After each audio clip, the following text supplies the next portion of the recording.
Hi, I really hope I haven't bit off more than I can chew with today's lesson. It seemed like a good idea in the heat of the moment when I was writing furiously and burning the midnight oil. But now I'm not so sure.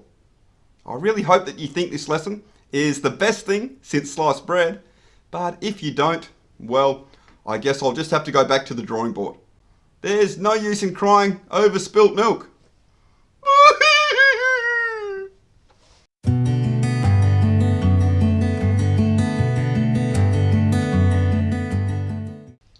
Hello again! Now, I hope you don't think I'm off my rocker. There is a method to my madness. I suppose it's time to let the cat out of the bag. Today's lesson is all about idioms.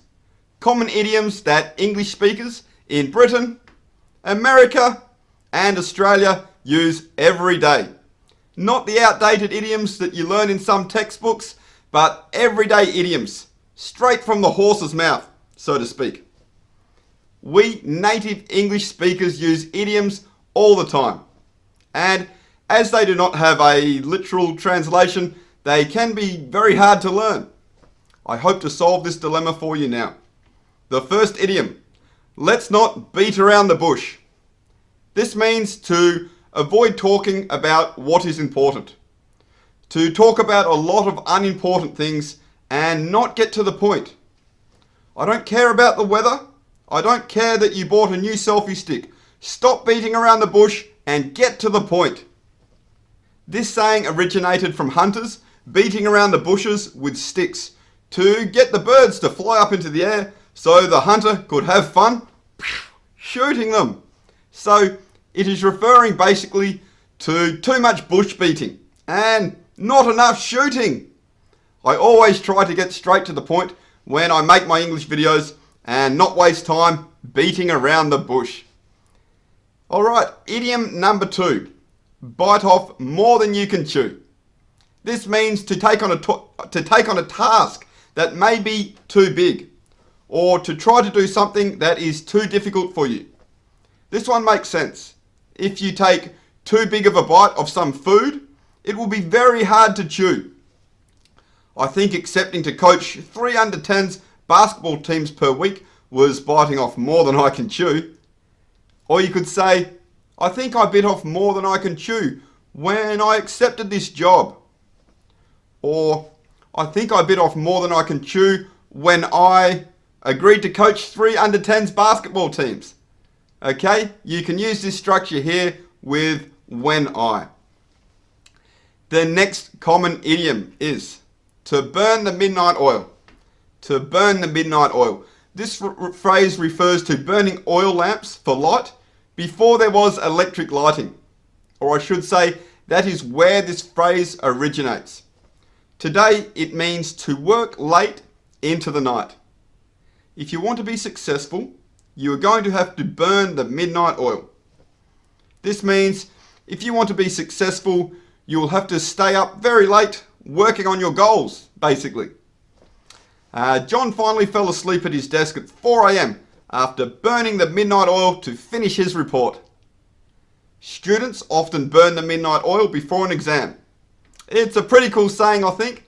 I really like it. To burn the midnight oil. Number 4. How about the best thing since sliced bread? This is another cool idiom that I really like. This one means that something is the best invention or development in a long time. It can also mean to be the best person or thing. Some examples.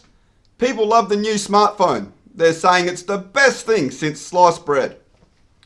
I remember in that movie, The Wolf of Wall Street, DiCaprio, he says something close to, when you try to sell a product, you have about 3 seconds to convince the potential buyer that your product is the best thing since sliced bread. Another example, you know Bucky. Bucky just loves his guns. And he loves eating catfish. And he thinks that President Trump is the best thing since sliced bread. Yes, Bucky is a funny guy and for the record does not reflect my thoughts in any way. This is an example of using the best thing since sliced bread to refer to people. but I believe it is used more often to talk about an idea or a product. I love my new 1000 centimeter television. It's the best thing since sliced bread. Next one, take it with a grain of salt. This means to understand that something is likely to be untrue or incorrect. I remember I read somewhere that the origin of this idiom is that there was an antidote to a poison that had to be taken with a small amount of salt to be effective. In any case, today it means, as I said, basically skepticism. I strongly believe that you should take anything a politician says with a grain of salt. There's that old joke, how do you know a politician's lying? His lips are moving. Another example, Johnny says he can speak 10 languages fluently.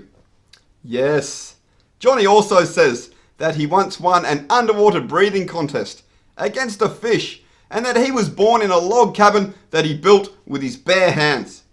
You have to take what Johnny says with a grain of salt. Old Johnny, eh? I've told him a million times not to exaggerate. The next one, return to the drawing board.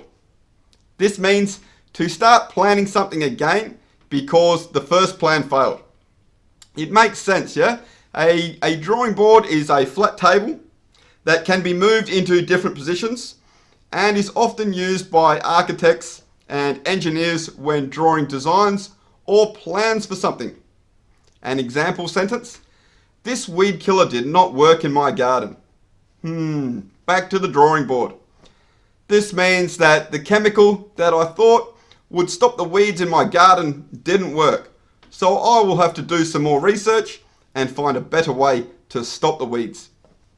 Another example, we didn't make our target last year. The accountants must go back to the drawing board to try to figure out what went wrong. And the last idiom for today, very common, there's no point crying over spilled milk. This means that there is no use in feeling bad about something that has already happened. For example, it's no use crying over spilt milk. He spent all of our money and there's nothing that we can do about it. Another example, the team is upset to have lost the grand final, but there's no point crying over spilt milk. We must start training for next season. Alright, and there we go. That is most of the idioms that I used in the introduction for today's lesson. So if the introduction, the very start of the video, made absolutely no sense because of all the idioms, maybe go back and watch it now and see if it is clearer now. If there are any idioms that I've mentioned that you would like me to explain further, just write them in the comments section.